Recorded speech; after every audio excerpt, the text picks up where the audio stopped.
Buongiorno e benvenuti al Focus TG. Siamo in diretta anche oggi in onda per informarvi di quello che sta succedendo in Veneto, di quello che è successo questa mattina e dell'attualità dalla nostra regione. Tanta cronaca, tante le notizie in arrivo dalle nostre redazioni che questa mattina stanno predisponendo, organizzando, scrivendo, montando servizi su quello che è successo.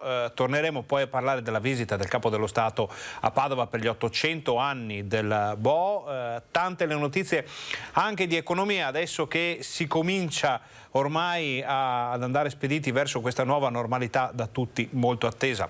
Fra parentesi sono arrivati i dati del Covid, li vediamo fra pochissimo, si scopre che l'economia non va così bene come si pensava, ci sono parecchi problemi, ci sono aziende che chiudono, ci sono vertenze sindacali, ci sono interi comparti in grave difficoltà.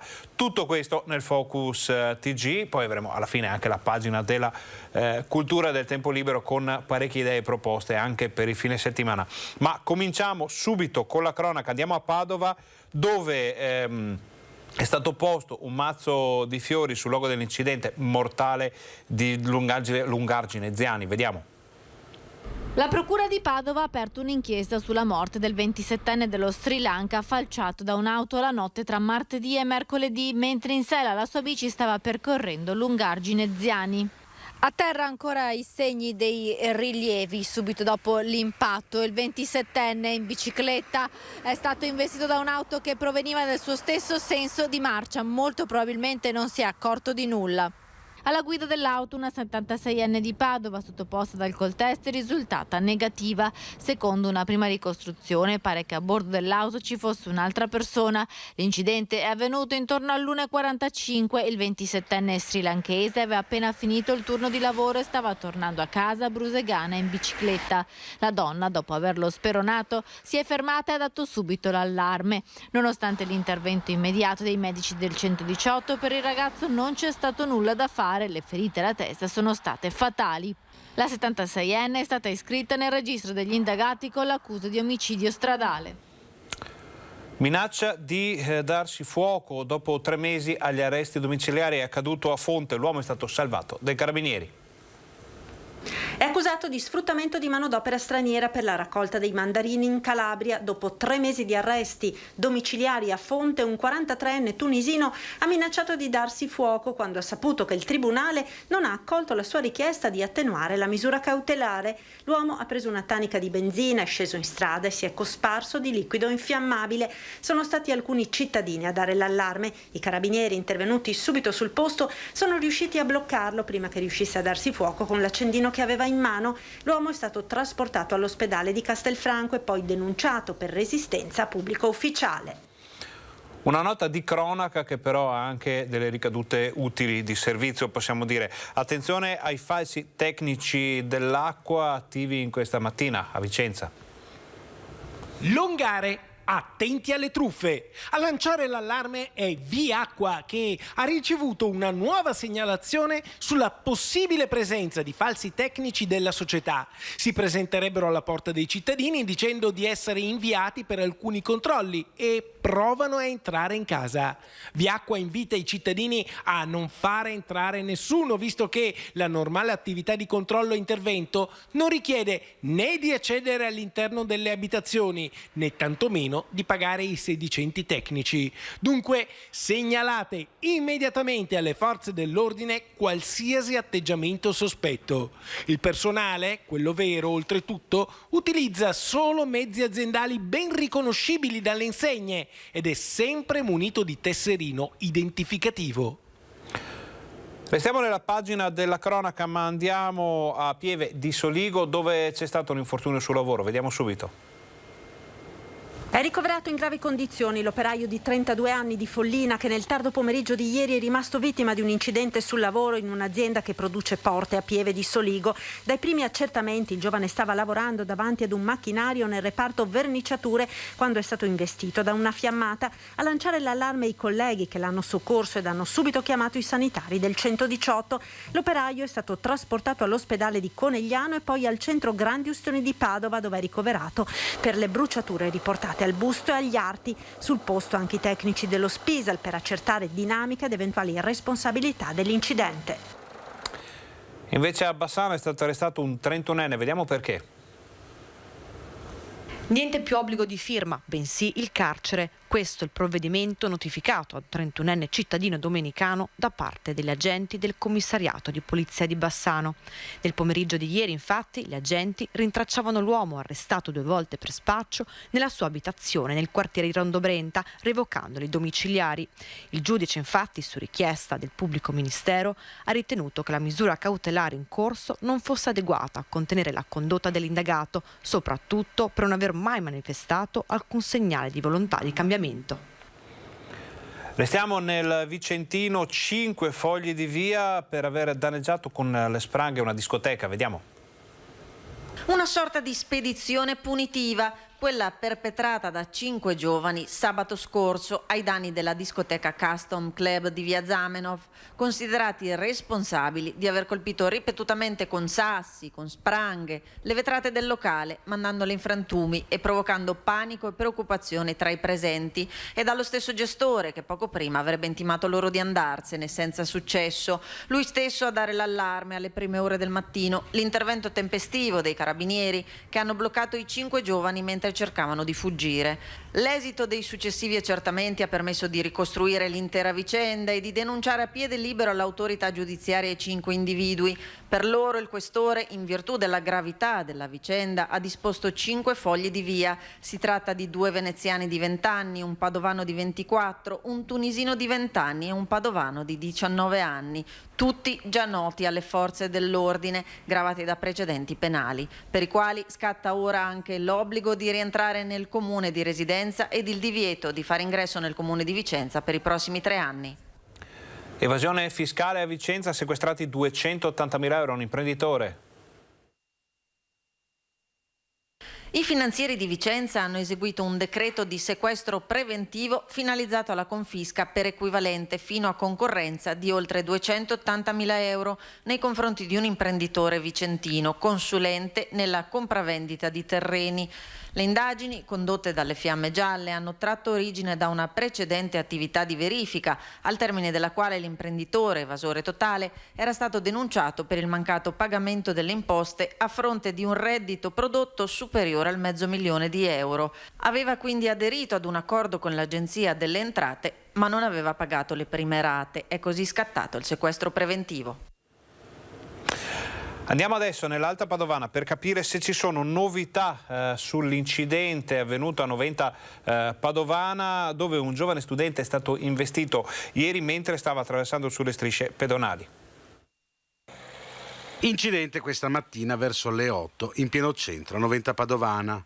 Uno studente 13enne che stava andando a scuola è stato investito sulle strisce pedonali mentre attraversava con la sua bicicletta. L'automobilista, però, invece che fermarsi e prestare i primi soccorsi, è fuggito. L'uomo, però, è stato riconosciuto grazie alle telecamere di videosorveglianza volute dal comune. Gli uomini dell'Arma l'hanno raggiunto a casa sua. Si tratta di un pensionato ultraottantenne. L'uomo è stato denunciato per omissione di soccorso. Lo stiamo implementando, stiamo portando la centrale operativa anche verso la stazione dei Carabinieri, dove utilizzeremo comunque all'interno del comune una persona che vigilerà durante il giorno e qualche notte, perché le telecamere servono, però serve comunque un qualcuno che le visualizzi in tempo reale e non poi. Fortunatamente lo studente non è in pericolo di vita, ricoverato in un primo momento all'ospedale di Padova, è già stato dimesso.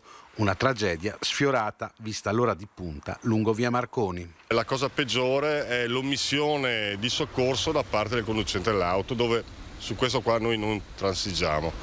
Cioè siamo molto demoralizzati e molto arrabbiati su questa situazione qua. Cioè posso capire il momento di panico, eccetera, però di fronte a un incidente che non puoi dire che non ti sei accorto, perché ho visto le immagini, sono impressionanti e per fortuna è andata bene, non puoi non fermarti, soprattutto con un bambino. Con questa considerazione, con questo appello del sindaco Urbano andiamo in pubblicità, facciamo una brevissima pausa, state con noi perché torniamo fra pochissimo.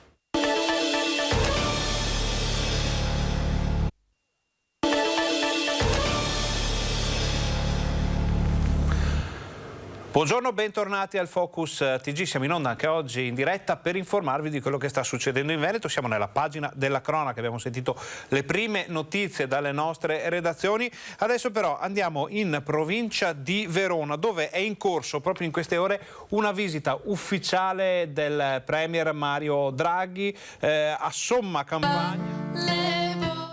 In una scuola, vediamo le prime immagini che ci arrivano con l'inno, con i ragazzi che sventolano le bandiere. Draghi, ci fa sapere l'ANSA, è già stato anche al Sacrario di Custozza e si è parlato molto della situazione internazionale con i venti di guerra, con la guerra in Ucraina, ma quindi anche delle scelte politiche poi che possono essere fatte in questo periodo così complicato. Si è parlato di scuola, si è parlato di unità nazionale, tantissimi i temi che ovviamente una visita così importante può portare sul territorio. Poi ovviamente man mano che andremo avanti con la nostra informazione arriveranno altri approfondimenti su questa visita, nella quale si è discusso molto della situazione della scuola, di quello che la scuola, i ragazzi hanno vissuto in questi 2 anni, di quello che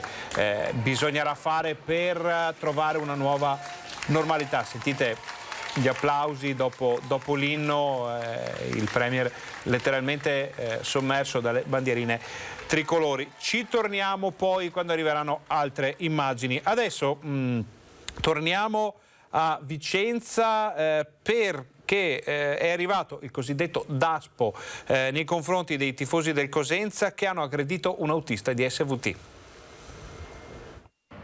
3 DASPO. Oggi dalla Questura di Vicenza arrivano i provvedimenti nei confronti dei tifosi che avrebbero aggredito un autista di SVT e danneggiato l'autobus. È passata esattamente una settimana da quando il 12 maggio allo Stadio Menti van di scena i play-out di andata del campionato di calcio di Serie B Vicenza-Cosenza. Vince il Lane, ma quello che è gioco sul campo da calcio si trasforma in violenza che nulla ha a che fare con lo sport fuori dallo stadio.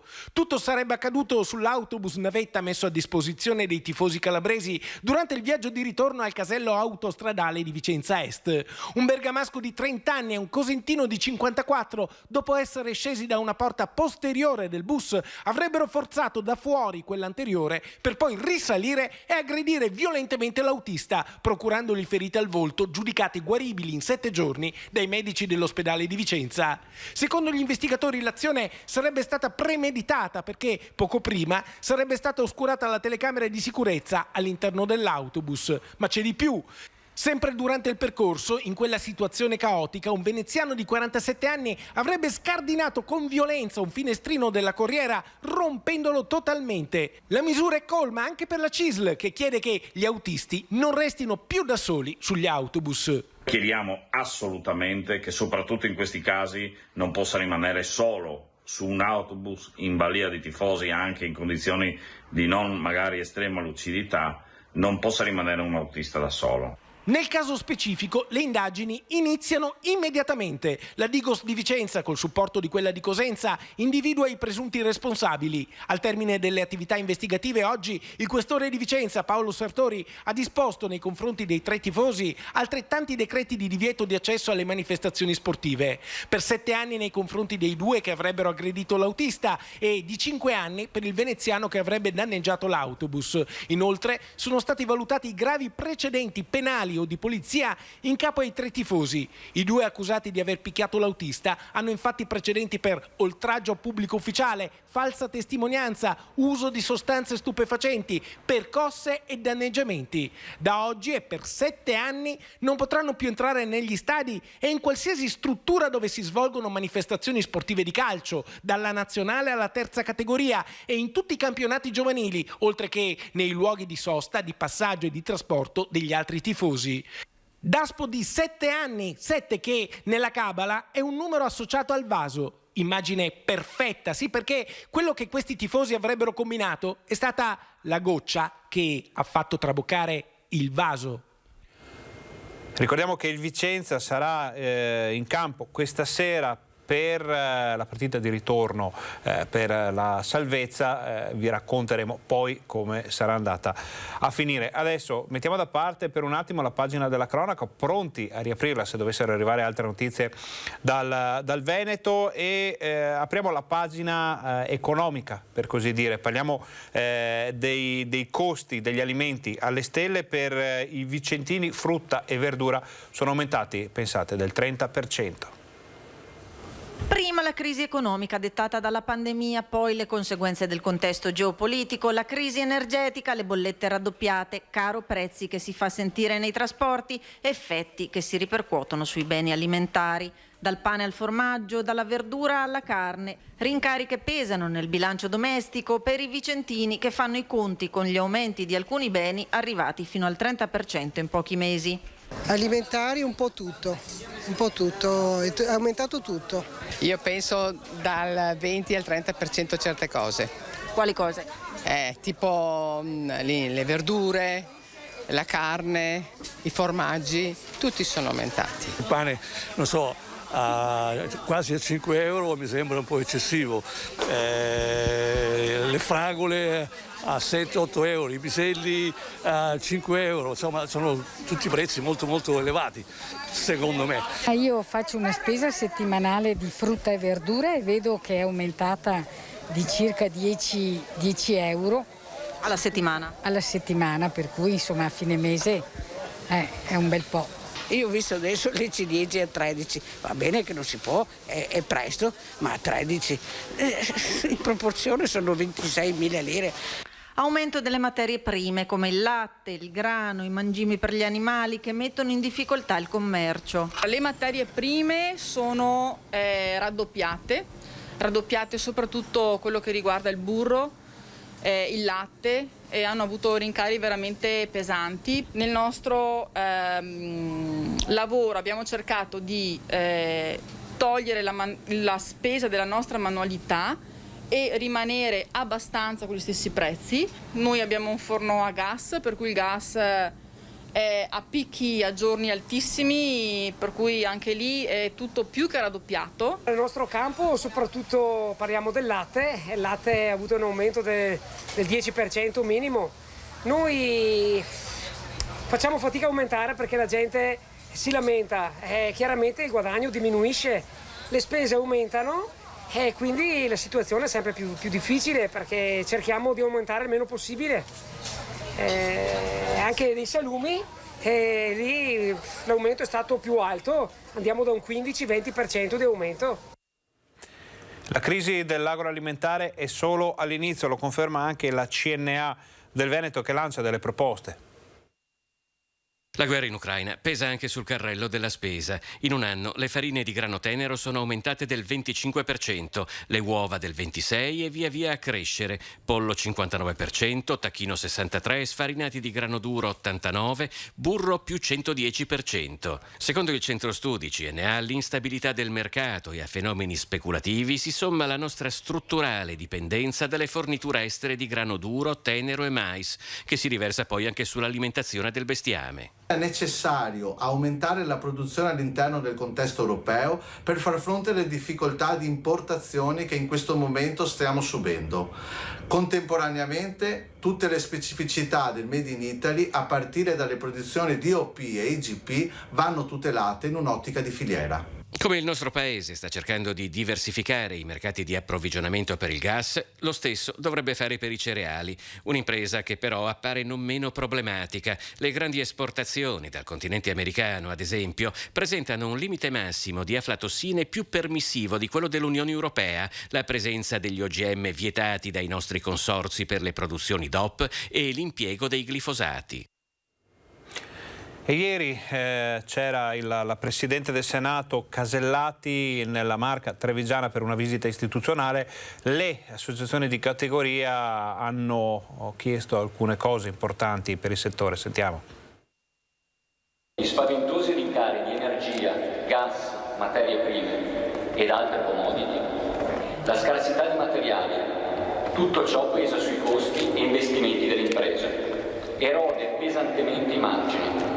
al punto che si paventa il rischio di una riduzione della produzione di molte aziende manifatturiere. 1 su 4 a questi livelli di prezzo, se il conflitto durerà oltre i prossimi 3 mesi, rischierà di chiudere o di fermarsi. Sono parole tutt'altro che di circostanza quelle che il presidente di Assindustria Veneto Centro, Leopoldo Destro, pronuncia all'interno della Sala dei 300, dove istituzioni e mondo delle imprese nel pomeriggio hanno incontrato la seconda carica dello Stato, la Presidente del Senato Maria Elisabetta Alberti Casellati. La richiesta principale che dal cuore produttivo del Nord-Est parte alla volta di Roma è precisa. La priorità ora è mitigare gli impatti degli aumenti di prezzi su famiglie e imprese. Fissare un tetto al prezzo del gas, come chiediamo da mesi.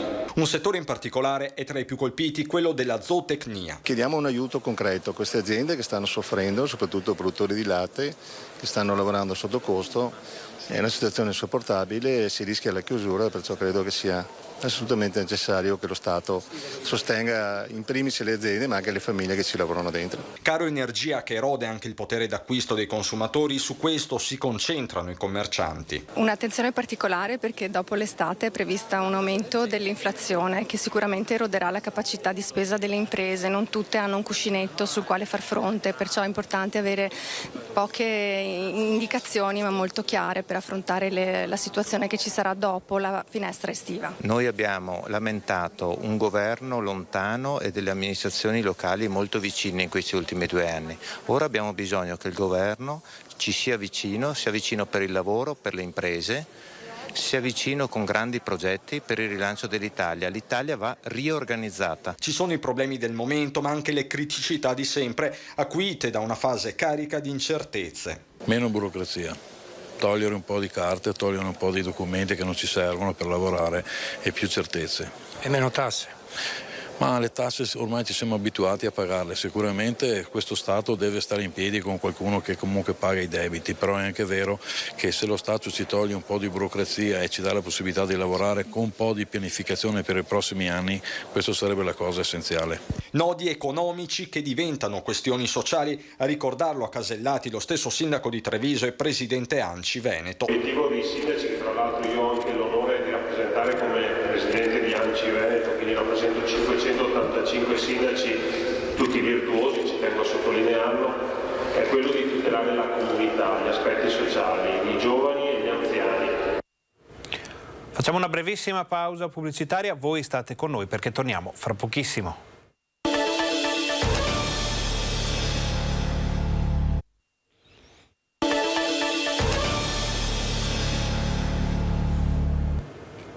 Buongiorno, bentornati al Focus TG, siamo in diretta anche oggi in onda per informarvi di quello che sta succedendo in Veneto. Stiamo parlando di economia che naturalmente va a braccetto con i temi del lavoro. Andiamo a vedere qual è la situazione del petrolchimico a Venezia. Ieri c'è stata anche una visita ufficiale. Quando si vuole cancellare un posto come questo, si vuole cancellare la storia operaia di questa città. E noi pensiamo che quando si comincia a cancellare la storia vuol dire che si vogliono rendere invisibili le lavoratrici e lavoratori. Siamo qui per dire che noi non siamo invisibili e che la nostra battaglia continua. L'occupazione del capannone del petrolchimico di Porto Marghera è arrivata al 7° giorno. Oggi c'è stata la visita del segretario generale nazionale della FIOM CGIL, Michele De Palma. Durante queste giornate la struttura è diventata un luogo di incontro e di confronto tra varie categorie di lavoratori. In questo momento lavoratrici e lavoratori stanno perdendo potere d'acquisto e quindi c'è il tema dei salari nel nostro paese. Per essere un paese competitivo bisogna investire sul lavoro. Investire sul lavoro significa innanzitutto proteggere il potere d'acquisto dei lavoratori. Abbiamo bisogno come secondo elemento di stabilizzare i rapporti di lavoro per lavoratrici e lavoratori precari, per i giovani, perché c'è bisogno di avere una stabilità per rilanciare anche l'economia del paese e poi c'è bisogno di investire sulla salute e sulla sicurezza delle persone. Al governo si chiede l'apertura di un tavolo nazionale che accompagni la transizione industriale salvaguardando i posti di lavoro. Accanto a De Palma anche il segretario regionale della FIOM Antonio Silvestri. E credo che abbiano ragione quando dicono che la chiusura del cracking, dell'attività del cracking, che fra l'altro riguarda 400 lavoratori tra metalmeccanici e chimici, e la vendita del capannone siano due facce della stessa medaglia, nel senso l'ENI cerca di chiudere il lavoro ma anche la storia e la memoria che questo luogo appunto rappresenta. Parliamo ancora di lavoro, rimaniamo in zona nel veneziano, abbiamo un contributo dalla protesta di lavoratori di Superjet. Buongiorno allo studio, buongiorno ai nostri telespettatori. Ci troviamo, come vedete alle mie spalle, di fronte alla sede di Leonardo qui a Tessera, dove si è da pochissimo conclusa la manifestazione dei lavoratori di Superjet, che hanno letteralmente bloccato la Triestina. Questo era proprio il loro intento. Ma perché? Perché i lavoratori di Superjet stanno protestando già da parecchio tempo. A loro favore si sono esposti anche alcuni parlamentari veneziani, ma ora qui insieme a noi sentiamo proprio le voci dei sindacalisti, dei rappresentanti dei lavoratori dell'RSU. Insieme a me c'è Fabio Cannava. Allora Fabio, innanzitutto che cos'è accaduto questa mattina?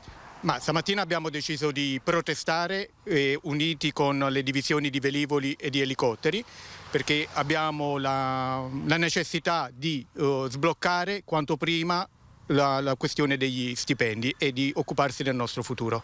Ecco, perché spieghiamo, per chi non lo sapesse, che cosa è accaduto con i vostri stipendi. Non solo sono bloccati, poi è arrivata anche una proposta da Intesa San Paolo, che però poi si è capito non era in realtà una proposta di darvi gli stipendi che non arrivavano. Sì, confermo. In sostanza gli stipendi sono ancora bloccati.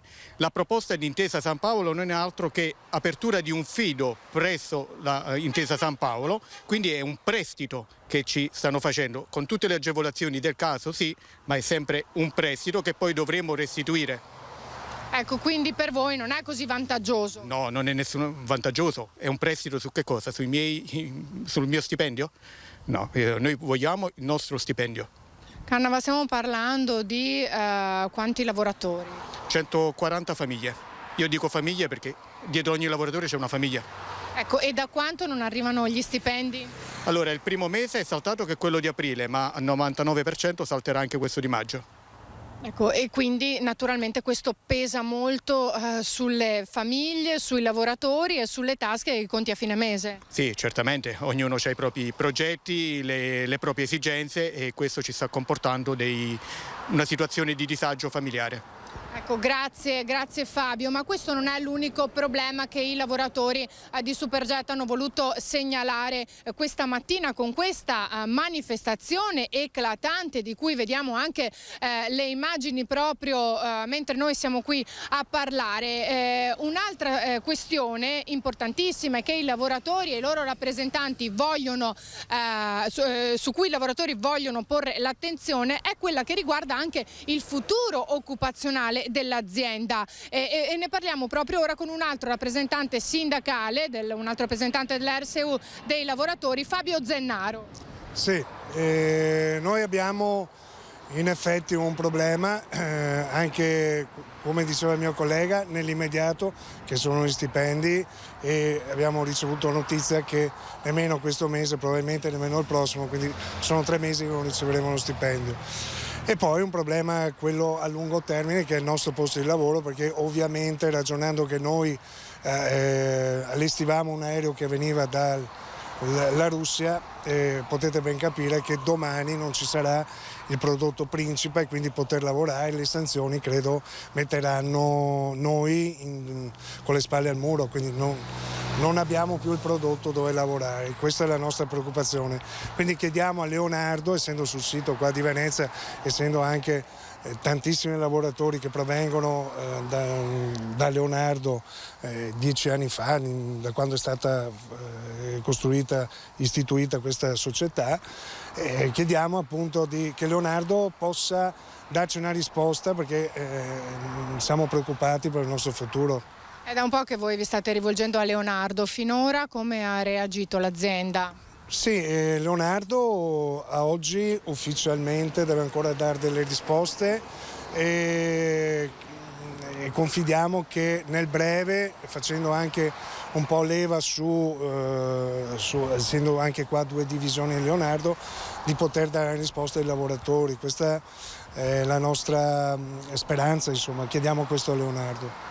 In poche parole, in sintesi, se vogliamo dirlo, a pagare le sanzioni alla Russia sono i più deboli, sono i lavoratori e sono queste 144 famiglie. Sì, noi ci fa un po' specie perché è una situazione un po' paradossale. Io non voglio entrare nel merito delle sanzioni perché credo quando si parla di sanzioni giuste saranno anche sanzioni giuste. Oggi noi paghiamo le sanzioni che hanno, noi non siamo oligarchi, non siamo, non so chi si voleva colpire, come si voleva colpire, noi siamo lavoratori italiani, paghiamo le tasse qua in Italia e ci sono i soldi, ribadisco, ci sono, solo che sono bloccati. Quindi se qualcuno è stato chiesto di sbloccare i conti proprio perché per pagare i nostri stipendi, i fornitori, proprio per non mandare in fallimento molto velocemente questa azienda.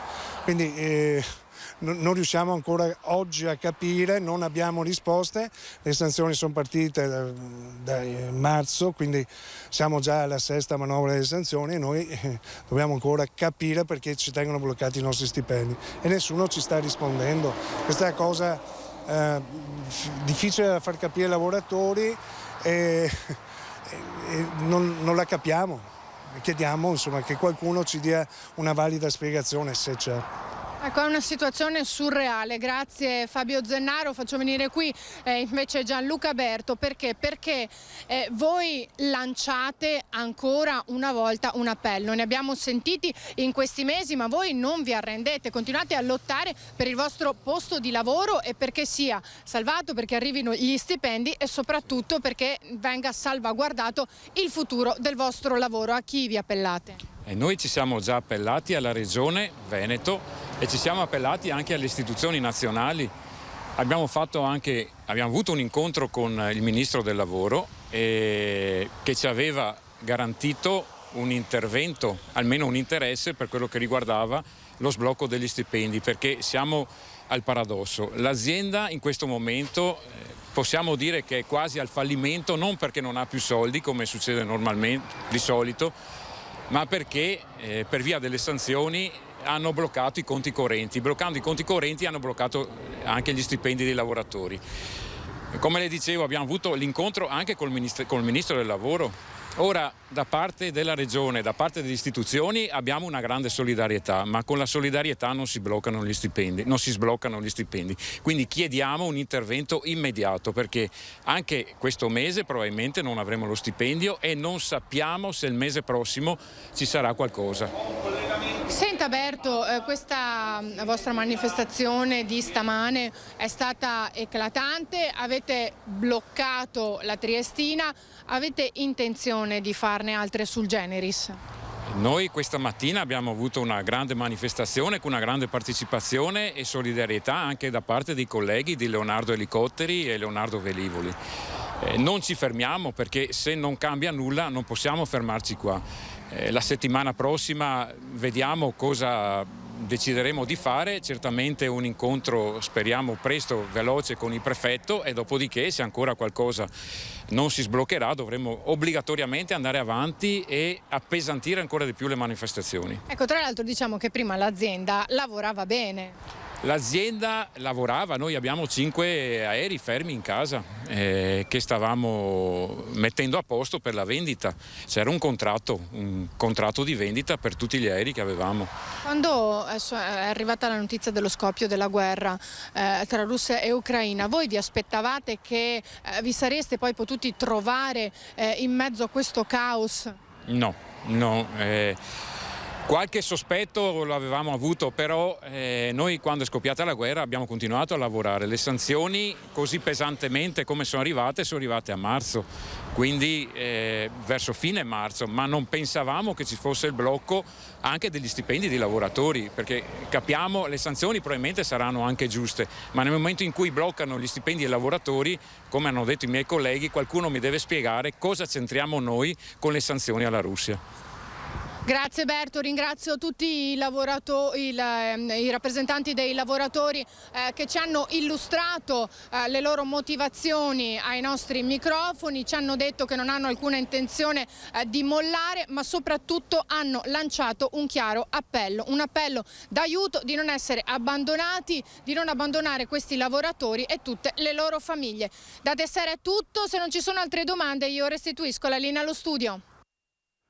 Noi ringraziamo Ilaria Marchiori e i rappresentanti dei lavoratori per questo importante collegamento. Abbiamo visto il mondo del lavoro, il mondo dell'occupazione, il mondo anche dell'economia del Veneto sta attraversando un periodo molto particolare. Fra poco dovremo riuscire ad avere anche un collegamento da Padova per capire quali sono le cifre, i dati di questo momento. Ne parliamo assieme ad altri temi, poi a rientro dalla pubblicità con l'onorevole Germano Racchella, che vi presentiamo, che ringraziamo per essere venuto qui in studio con noi a darci le novità da parte del suo lavoro, di quello che sta facendo a Roma, e anche per commentare notizie di giornata. Onorevole, grazie. Grazie a voi, grazie e buona giornata, buongiorno. Allora adesso facciamo una brevissima pausa pubblicitaria, state con noi perché torniamo fra pochissimo.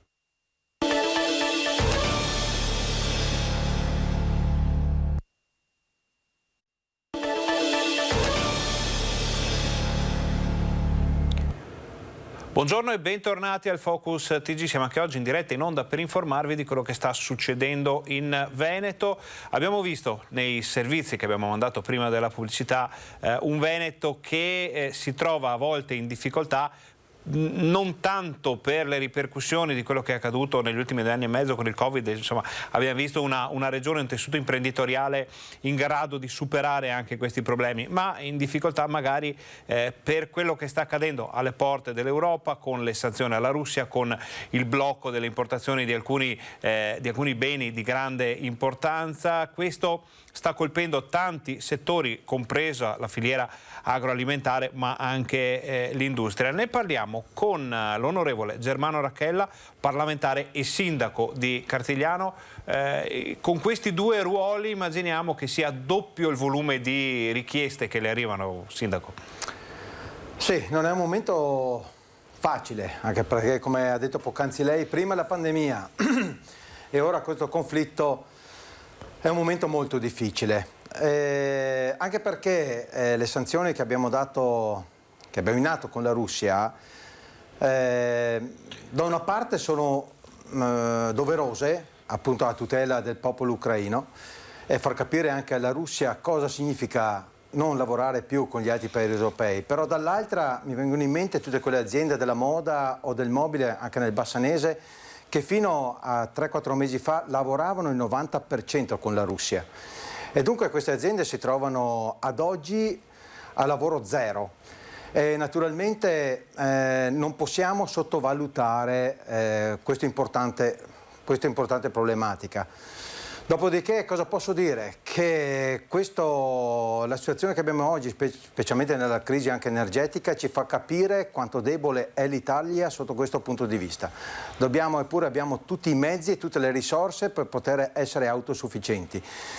E dunque spero che insegni tutto questo a programmare per un prossimo futuro anche la questione energetica. Proprio ieri ne è stato parlato in aula con Draghi, il quale ha detto che fra 4 anni possiamo essere autosufficienti e non abbiamo più bisogno di eventuali accordi con il paese della Russia. Però già dal 2022 dovremmo vedere i primi risultati. Dunque mi auguro che al più presto tutti noi ci mettiamo all'opera per trovare delle fonti alternative, ma soprattutto per essere autosufficienti, altrimenti avremo sempre il pericolo di ritornare in una crisi di energia come la stiamo vivendo oggi, e le aziende veramente stanno soffrendo e sono al limite. Un tesoro per le aziende è rappresentato dall'esperienza, soprattutto per quanto riguarda l'artigianato. Sappiamo che è una colonna portante dell'economia del Veneto. A Treviso sono stati iscritti 47 artigiani nel prestigioso Albo Nazionale dei Maestri d'Opera. Vediamo. Hanno svolto per almeno 25 anni la propria attività dimostrando passione, impegno e correttezza professionale e l'Associazione Nazionale Anziani e Pensionati di Confartigianato ha deciso di iscriverli presso l'Albo Nazionale dei Maestri d'Opera ed Esperienza.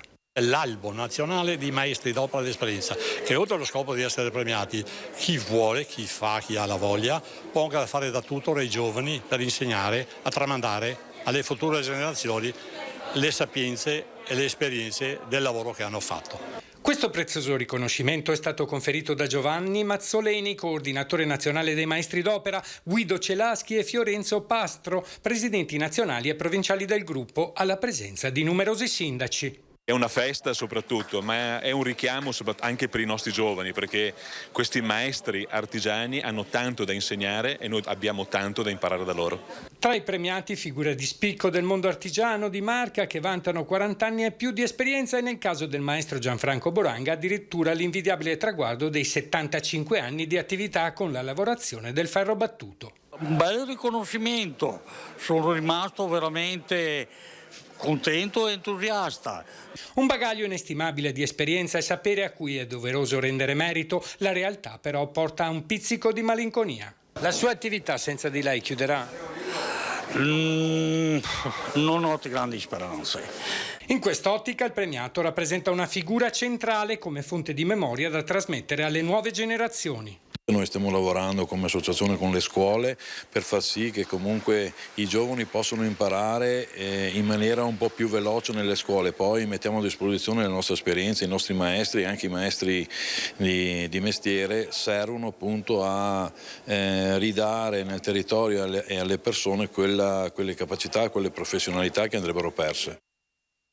Ne parliamo con l'onorevole Germano Racchella, onorevole e sindaco di Cartigliano. Insomma, qui si apre un mondo, il mondo della trasmissione delle conoscenze, del saper fare, del saper trasformare con le proprie mani qualcosa in qualcosa di spendibile, di vendibile. Un'economia, quella del Veneto, che sull'artigianato ha sempre basato tantissimo. Lei come vede questo passaggio di consegne fra generazioni? Guardi, ne è stato parlato proprio lunedì scorso a Vicenza, che c'era anche il ministro dello sviluppo economico Giorgetti e il nostro governatore Luca Zaia. Sembra impossibile, ma la problematica, o meglio, quello che preoccupa di più è proprio il cambio generazionale nel trovare nuovi imprenditori. Come abbiamo sentito poco fa, quell'artigiano premiato che diceva la sua azienda continua. Non lo so e non ho le speranze che continui, ma perché proprio mancano quei giovani che vogliono impegnarsi a fare gli imprenditori. Dunque compito nostro e compito degli artigiani, degli industriali e di tutte le attività produttive è un compito difficile, ma dobbiamo fare amare il lavoro ai nostri giovani, perché già abbiamo il problema della denatalità e non si sa che futuro avremo. Se anche i giovani perdono la voglia di fare l'imprenditore, ho paura che vivremo tempi molto difficili. Sindaco, questa è una notizia che ci arriva da più parti, sia da settori del lavoro ma anche da alcuni comuni, non solo del territorio bassanese ma un po' da tutto il Veneto. Risulta che ci sia una grave difficoltà, parliamo in primo luogo della ristorazione, ma abbiamo esempi anche da malghe che faranno fatica ad aprire quest'anno perché non si trovano persone disposte a lavorare, a fare questo tipo di lavoro. Le risulta questa difficoltà? Avete contatti voi come comune con situazioni del genere? Sì, sembra una cosa assurda che c'è, questo significa che non c'è una crisi economica in atto e anche nelle mie aziende a Cartigliano come sindaco mi chiedono molte volte se abbiamo gente che ha voglia di lavorare. E effettivamente non riusciamo a trovarla ed è proprio per questo che sarebbe utile che il famoso reddito di cittadinanza passasse al reddito del lavoro. Sarebbe una soluzione che potrebbe risolvere moltissimi problemi per le aziende, ma non soltanto aziende, ma anche delle partecipate che cercano anche lavori temporanei, ma non riescono a trovare manodopera.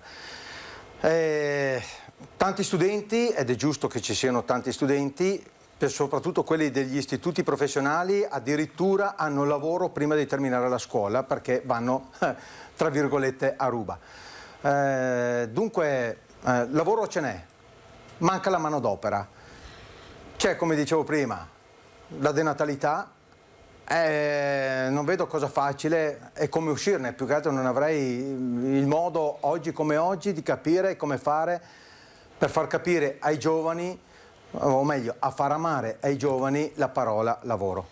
Anche perché abbiamo visto questi maestri artigiani, maestri d'opera, e l'abbiamo anche detto, devono passare il testimone a qualcuno, ma se non c'è qualcuno con la mano pronta a ricevere il testimone cade per terra e tanti saluti, si perde un patrimonio non solo di cultura ma anche economico che poi è impossibile recuperare.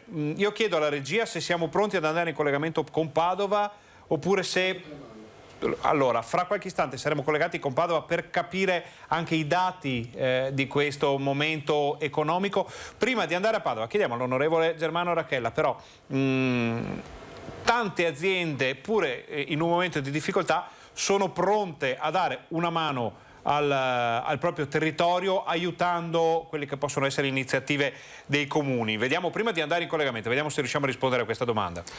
Sì, guardi, la sto vivendo personalmente che Cartigliano dopo 2 anni di pandemia vuole partire con il botto e abbiamo organizzato 10 giorni di eventi molto importanti a fine giugno di fronte alla nostra Villa Morosini Cappello. Sto girando per le aziende per capire, o meglio per chiedere aiuto di sponsorizzazioni e devo dire che ho trovato le porte aperte. Io lo dico sempre e lo premetto quando li vado a trovare. Dai, partiamo con il federalismo fiscale. Invece che i soldi vadano a Roma, ci sponsorizzate e poi li scaricate. E a parte questo devo essere sincero che ho trovato nelle aziende del mio comune una disponibilità e un credo che se va bene il paese vanno bene anche loro eccezionale. Dunque mi permetto di ringraziare pubblicamente tutti i commercianti, artigiani, industriali che stanno aiutando il mio comune a ritornare a vivere come 3 anni fa. Allora, adesso andiamo a Padova, stiamo parlando di economia e andiamo a sentire quelli che sono i dati di questo primo trimestre. Ce ne parla Chiara Gaiani. Buongiorno Chiara. Buongiorno Ferdinando, buongiorno ai telespettatori, ringrazio il mio ospite Antonio Santocono, presidente della Camera di Commercio di Padova. Ci hanno appena presentati, la conferenza stampa si è conclusa da pochi minuti, i dati del primo trimestre 2022, un campione di circa 2000 imprese, 250 in meno rispetto a quelli che sono di solito le imprese che rispondono, dati che quasi un po' a sorpresa, insomma, si sono rivelati positivi, con un leggero rallentamento, ma forse minore a quello che si pensava. Presidente, proprio così? Sì, i dati sono assolutamente incoraggianti perché abbiamo visto che c'è una crescita generalizzata, abbiamo visto che dal punto di vista dell'internazionalizzazione, dell'export c'è una crescita molto forte, in particolare perché ho ricordato che prima della pandemia delle aziende che erano disponibili alla internazionalizzazione soltanto il 12% voleva farlo, invece adesso che c'è stato un capovolgimento per cui c'è stata una grande crescita delle aziende che vogliono spingere verso l'internazionalizzazione, c'è stata anche una crescita degli ordini interni, non così diciamo dinamica come quella dell'export, però è sufficiente per determinare assolutamente un quadro decisamente incoraggiante.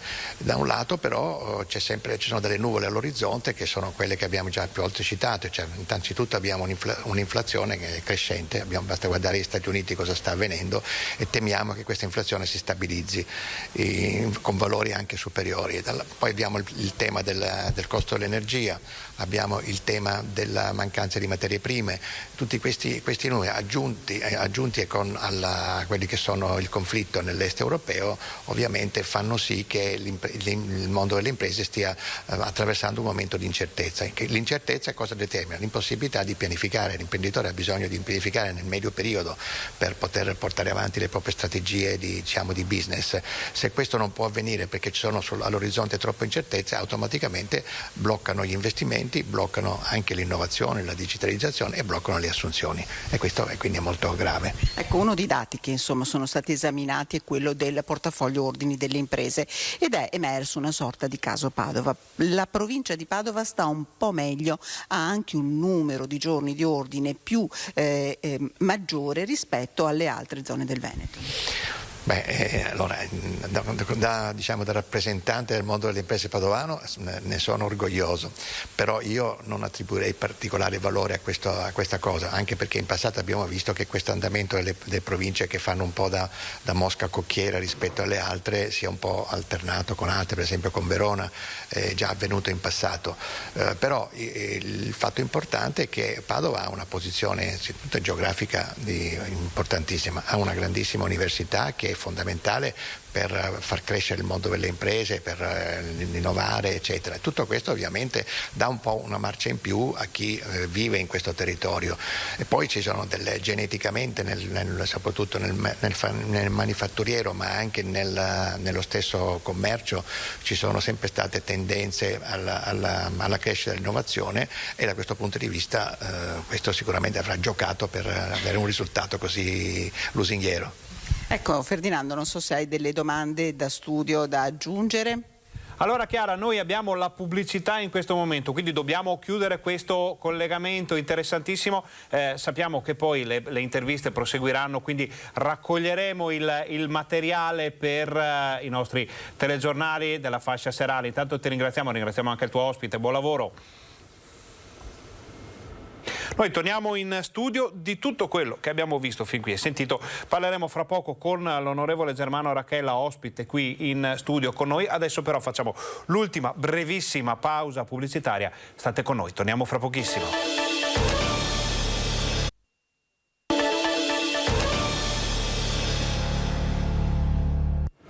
Buongiorno, bentornati al Focus TG. Siamo in onda anche oggi in diretta per informarvi di quello che sta succedendo in Veneto. Abbiamo appena sentito in collegamento da Padova gli ultimi dati economici sulla nostra regione. Il primo trimestre insomma conferma un Veneto che non ha intenzione di fermarsi nonostante tutto, nonostante i venti di guerra, nonostante le ultime scorie della pandemia che ha cambiato veramente tutto negli ultimi 2 anni e mezzo. Quello che non cambia è la capacità del tessuto imprenditoriale del Veneto di guardare al futuro. Ne parlavamo e ne parliamo ancora con l'onorevole Germano Racchella.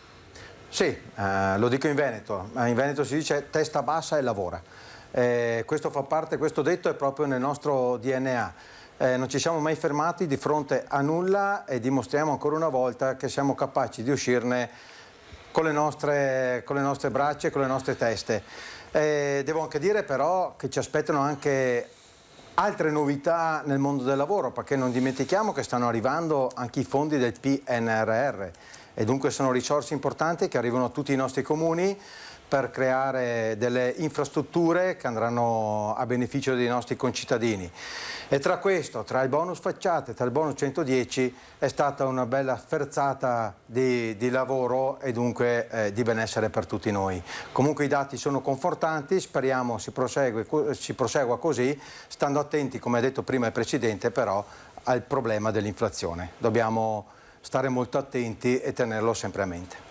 Ora vediamo un servizio che comunque parla di economia del territorio, ma ci spostiamo sul Monte Grappa. Fra poco comincia la stagione dell'alpeggio, le malghe, ovviamente non solo quelle del Monte Grappa, anche quelle dell'altopiano di 7 comuni, dalla Lissinia, di tutta la montagna del Veneto, riaprono per ridare vita a una tradizione antica, ma sul massiccio del Grappa ci sono dei problemi. Vediamo.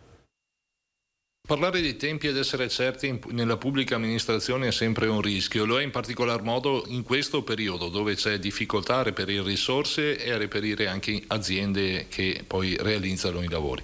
Però mi sento di dire che non siamo stati fermi, non siamo rimasti inermi. Difficile stabilire tempi certi, quello che è certo invece, assicura il presidente della provincia Stefano Marcon, è che la strada verso Cima Grappa stavolta sarà messa in sicurezza una volta per tutte dopo decenni di tentativi andati a vuoto. Questa la replica alla protesta infuriata degli allevatori del versante trevigiano che con la strada chiusa non potranno portare il bestiame all'alpeggio. Ho presentato in conferenza dei servizi venerdì 13 il progetto molto ben articolato e che sistemerà una volta per tutte le criticità di quelle 3 gallerie che sono state fatte a mano oltre 100 anni fa. Criticità importanti, oggi è chiusa perché corre il rischio di distacchi e anche di blocchi che possono pesare 1 tonnellata, quindi non si può in nessun modo consentire con deroghe o meno o altri strumenti l'utilizzo di quella strada. Il pericolo c'è. Questione di sicurezza che vale per tutti, anche per quei ciclisti e motociclisti che fanno i furbi e che aggirano i divieti, soprattutto nel weekend. Non credo valga la pena correre un rischio del genere. Se è chiusa è perché il rischio è reale. Tornando all'appello degli allevatori, Marcon si rivolge loro in maniera diretta, non solo da amministratore ma anche da imprenditore dei trasporti. Per questa estate, questo è il messaggio, meglio trovare un'alternativa. Io faccio impresa e so che cosa significa avere la possibilità di lavorare. So anche che laddove non sia possibile percorrere una strada, e questo è il mio mestiere, non devo far quella, ne faccio un'altra e finché non la mettono a posto devo pagare qualche disagio. Me ne dispiaccio, però questa è la situazione che si trascina da tanti anni e sulla quale io penso di intervenire una volta per tutte. Questo servizio ci pone davanti a 2 tematiche. Da una parte le difficoltà di fare impresa in montagna nel settore agricolo, l'importanza delle malghe è altissima per tutto il territorio, ma questo insomma non lo diciamo noi, è una cosa che è una tradizione che continua da tantissimo tempo. Fra po' sull'altopiano di 7 comuni tradizionalmente si va da Sant'Antonio a San Matteo, quindi fra pochissimo aprirà la stagione dell'alpeggio e alcune malghe sono già aperte. Però apre anche un altro tema e ne parliamo con l'onorevole Germano Racchella, sindaco di Cartigliano, e l'ha detto il presidente della provincia di Treviso Marcon, si fa fatica a trovare imprese che facciano i lavori, è vero? Sì, è vero e soprattutto da sindaco, come diceva l'amico Marcon, ci troviamo un po' nell'imbarazzo nel far fare un'opera pubblica magari che hanno partecipato alla gara un anno fa. Poi l'aumento delle materie prime e dei costi energetici, ad oggi non ci sarebbe la copertura totale per finanziare tale opera. Dunque anche questa è una problematica e a tal punto io ho fatto un'interrogazione anche al governo per capire il da farsi, ma l'ho fatta più che da parlamentare, l'ho fatta da sindaco, per capire come ci possiamo muovere. E anche grazie a questa i ribassi d'asta rimangono a disposizione dei comuni da poter riutilizzare appunto per completare l'opera. Imprese non se ne trovano, è molto difficile. Come diceva Marcon, dobbiamo intervenire il più presto anche e soprattutto per le malghe che fanno parte della nostra tradizione e della nostra cultura. Chi in estate non è andato in Grappa o ad Asiago in una malga a mangiarsi il formaggio fresco e sicuramente sano. Dunque io mi auguro che più presto riusciamo anche a livello romano a risolvere magari assieme alla Regione questo annoso problema.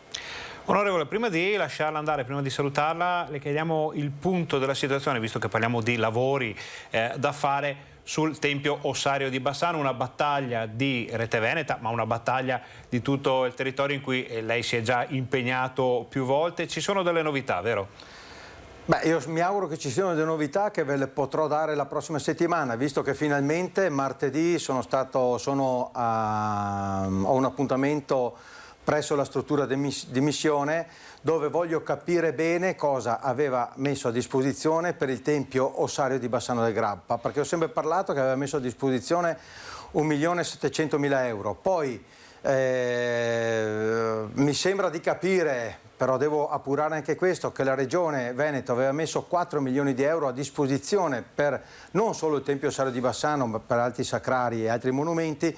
Dunque se mi confermano 1,7 milioni e la Regione Veneto mi anticipasse quei 700-800 mila euro, sarebbe la volta buona che sistemiamo una volta per tutte il Tempio Ossario di Bassano del Grappa e rendiamo soprattutto onore a chi ci sta riposando dentro, che sono quelli che ci permettono di essere liberi oggi.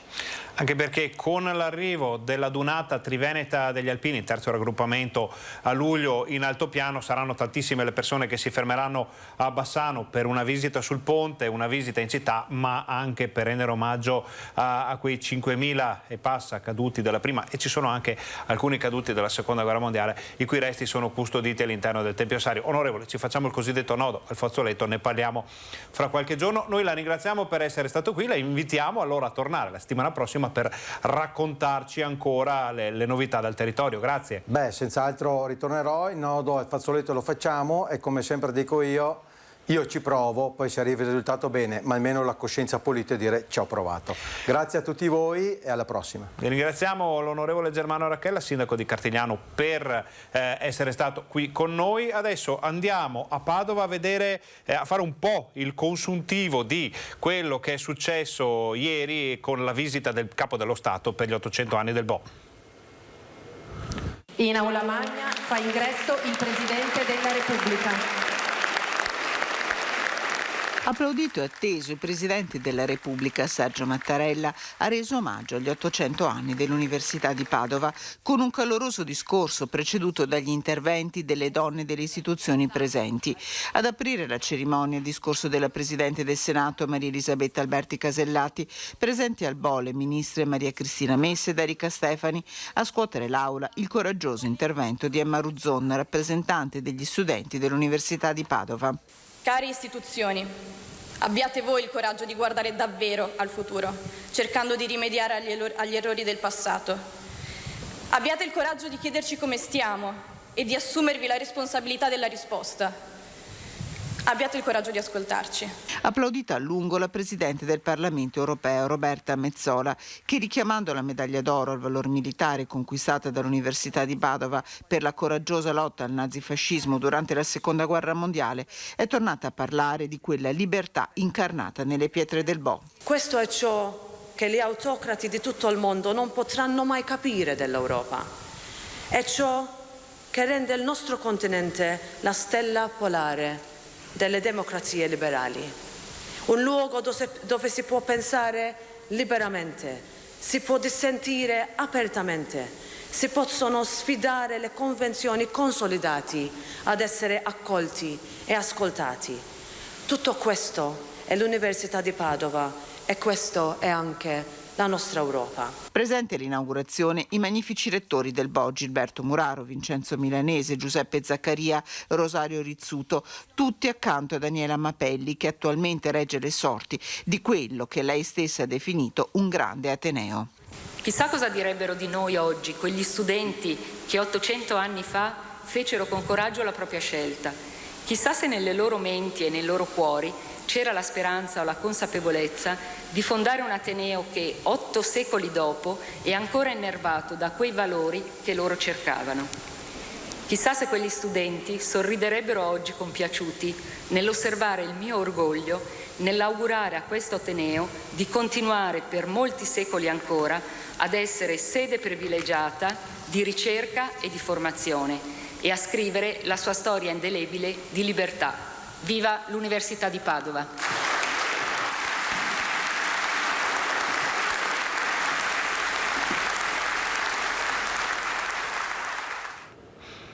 Sentiamo le parole della magnifica rettrice dell'Università di Padova.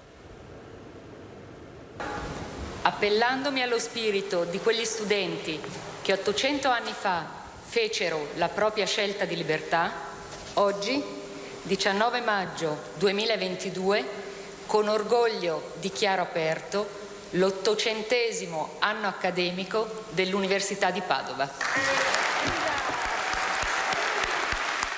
Un coro di applausi accoglie nell'aula magna dell'Università di Padova la formula di rito che dichiara la solenne apertura dell'anno accademico numero 800, tutti in piedi nel nome di quella libertà, simbolo e fiero sigillo dello studio patavino, iscritta in chi per 800 anni ne ha costruito la storia. I volti cambiano, così come mutano i tempi e le esigenze della società.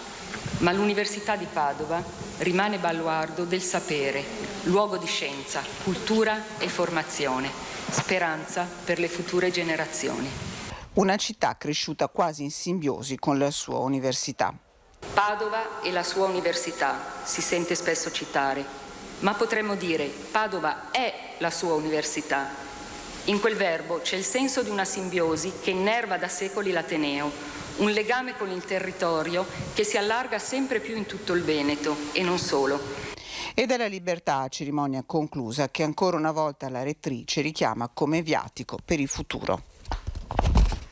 Abbiamo capito come libertà può essere declinata in tanti modi, ma la base di tutto sia del sapere che della conoscenza. Se vogliamo vivere in una società democratica, alla base c'è la libertà, e la libertà la si impara e la si acquisisce anche da cittadini. Il rapporto tra l'università, tra il Bo e la città è fortissimo da sempre. I padovani sono giustamente orgogliosi di questa istituzione. Sentite cosa ci hanno detto.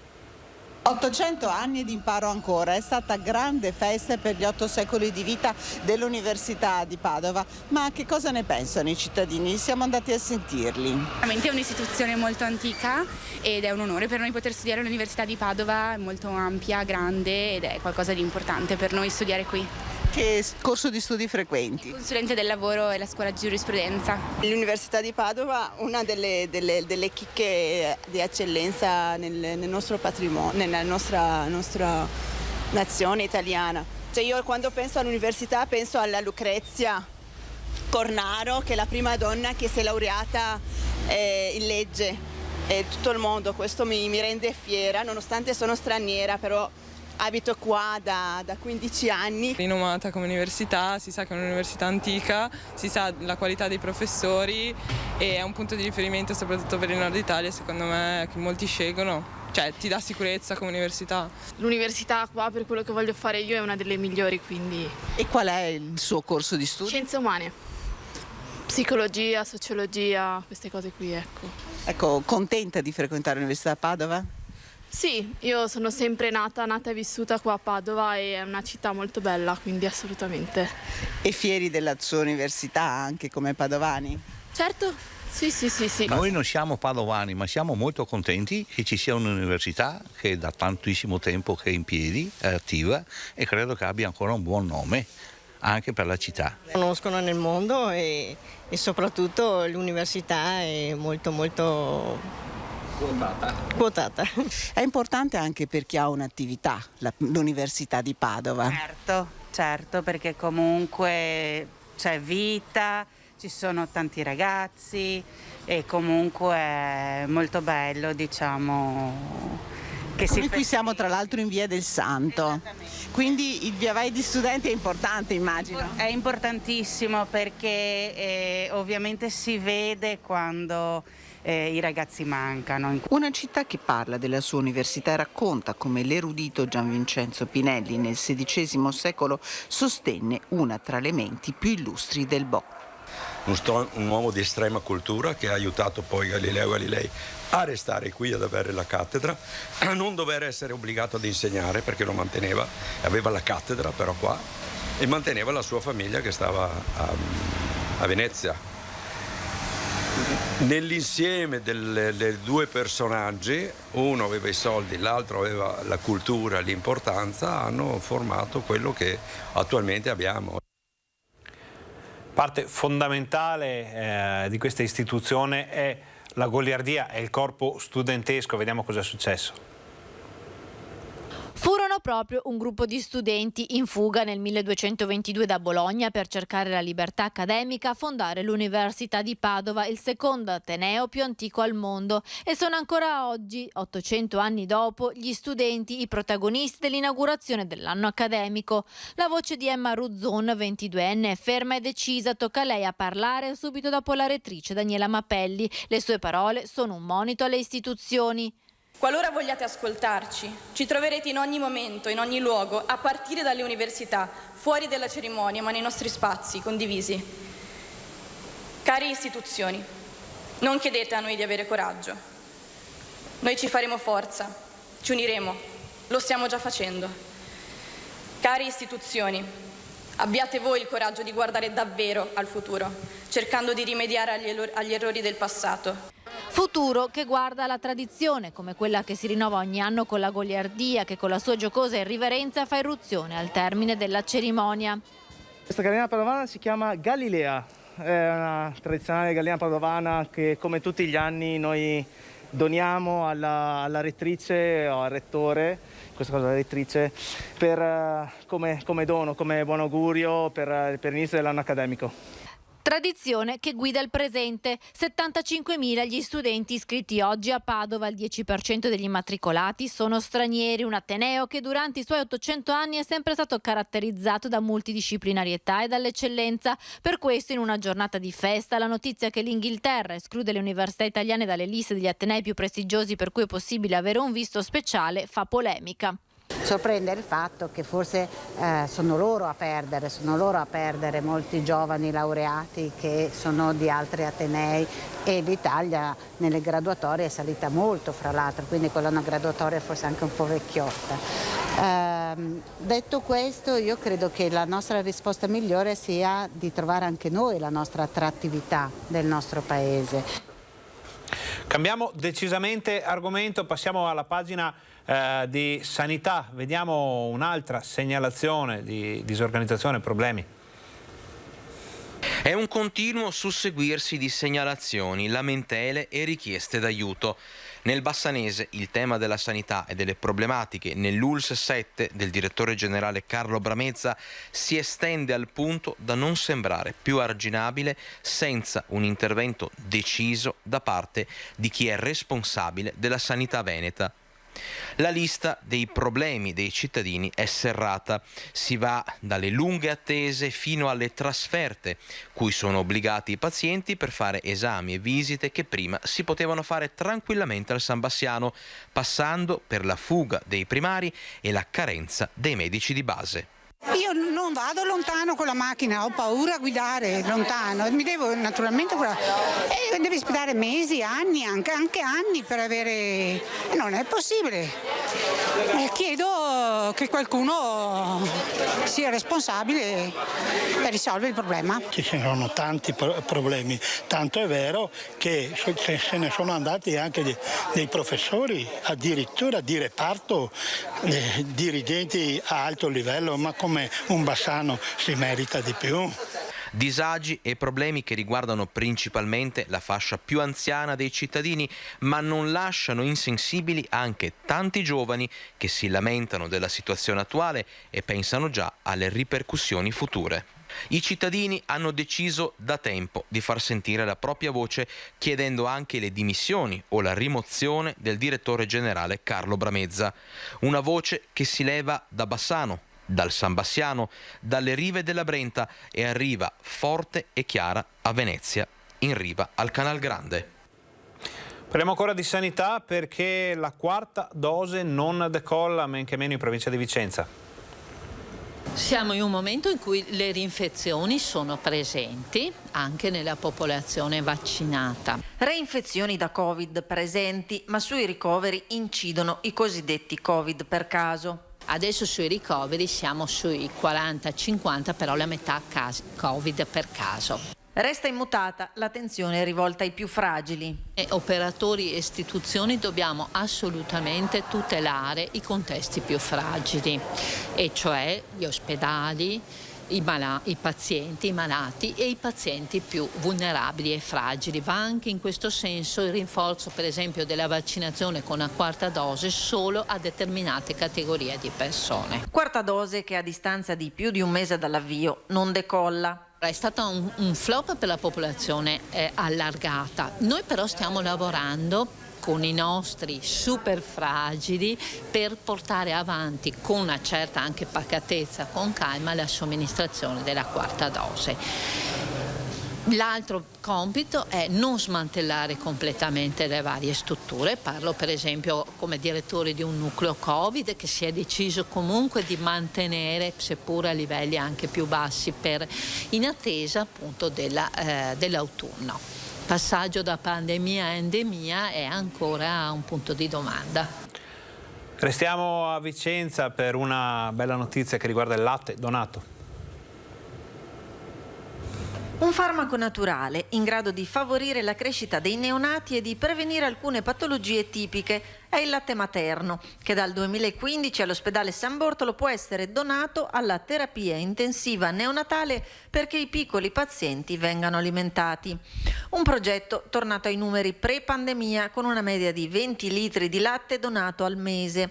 Sono 68 le mamme donatrici dal 2019 ad oggi, mentre 397 i neonati che sono stati alimentati con latte donato dal 2015 ad oggi. Ogni goccia è preziosa, soprattutto per i piccoli prematuri che non possono essere allattati dalla loro mamma. La terapia intensiva neonatale del San Bortolo accoglie ogni anno circa 400 bambini nati pretermine. Di qui l'invito e la sensibilizzazione rivolta alle neomamme da parte dell'ULSS 8 in occasione della Giornata Mondiale della Donazione di Latte Umano. Rigidi processi di sicurezza. Ogni campione di latte è identificato con un codice di riconoscimento. Una volta raccolto viene pastorizzato per brevi periodi a 65 gradi e sottoposto a rigorosi controlli biologici e quindi immagazzinato e pronto per aiutare i piccoli pazienti. Parliamo ancora di bambini perché rischiano di chiudere tantissime scuole all'inizio del prossimo anno scolastico. La denatalità, ma non solo, causa ogni anno la chiusura di alcune scuole paritarie, quelle dell'infanzia soprattutto. A settembre 2022 in provincia di Padova 5 paritarie non riapriranno. 2 in città, il Teresianum in Corso Vittorio Emanuele e Santa Maria del Carmine, e 3 in provincia, a Pontelongo, Vallonga di Arzergrande e Santa Maria di Veggiano. Ma la denatalità non è l'unica causa. Le scuole paritarie sono finanziate per legge dalle istituzioni.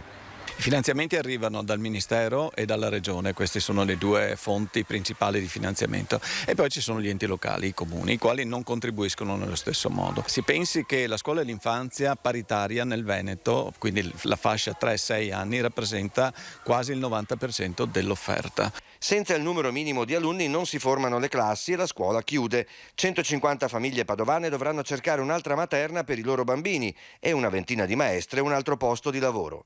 Signora Erika, allora come farà da settembre? Sono stata costretta a dover selezionare in maniera piuttosto celere un altro istituto e chiaramente mi ha creato, oltre un grosso dispiacere, tanto disagio. Li avevo tutti e 2 in uno stesso istituto, adesso invece ci dobbiamo riorganizzare, per cui... I genitori fanno le vasche, si sa. In campagna elettorale, evidenzia il presidente FISM, il tema dell'istruzione sembra essere dimenticato, anche dai ben 9 candidati a sindaco di Padova e dai 700 in corsa per il Consiglio Comunale. Ancora nessuno di questi ha chiamato FISM, che rappresenta quasi 15.000 famiglie nel territorio padovano, e la cosa è un po' sconcertante. Questo significa che non c'è conoscenza di una tematica, e io invito proprio tutti questi candidati a non fermarsi alle sole elezioni, ma di continuare questa battaglia e comunque di abbracciare questa tematica, perché se non facciamo crescere le famiglie non possiamo far crescere la nostra società. Chiudiamo il nostro telegiornale con una notizia di cronaca che ci arriva dal Trentino, dalla Val di Fiemme, perché si suppone che sia di un padovano il cadavere ritrovato il 2 maggio in una zona boschiva del comune di Castello di Molina di Fiemme.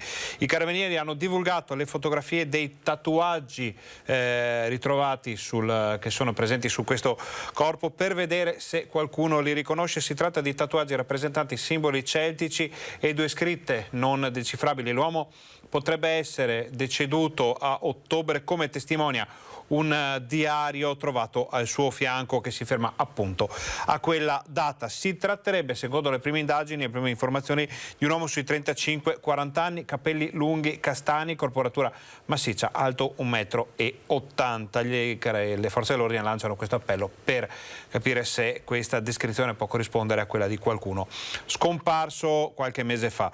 Adesso vediamo, prima di salutarci, i dati relativi all'emergenza Covid. Sono appena arrivati in redazione dall'azienda Zero della Regione del Veneto. Ci sono 2.191 nuovi casi, quindi un numero davvero molto basso anche rispetto all'ultimo periodo, che porta il numero delle persone attualmente positive a 42.323 e ormai la curva è decisamente in calo. Vediamo la situazione della sanità nelle ultime ore. Sono 699 le persone ricoverate in area non critica, 37 quelle in terapia intensiva. C'è un bilancio negativo di 6 unità per quanto riguarda l'area non critica, un bilancio praticamente invariato per quanto riguarda la terapia intensiva. Sono da segnalare anche 5 decessi. Ci fanno sapere che in terapia intensiva ci sono comunque ancora 20 persone positive al Covid. Questa era l'ultima notizia del nostro Focus TG. Vi ringraziamo per essere stati con noi. Ringraziamo Alessandro Costacurta, Renzo Rigon per la regia. Ringraziamo tutti i colleghi che ci hanno permesso di portare nelle vostre case tutte le ultime notizie dal Veneto. Vi invitiamo a seguire il TG Bassano, il TG Vicenza di questa sera per tutto quello che non è stato detto fin qui e vi auguriamo un buon pomeriggio.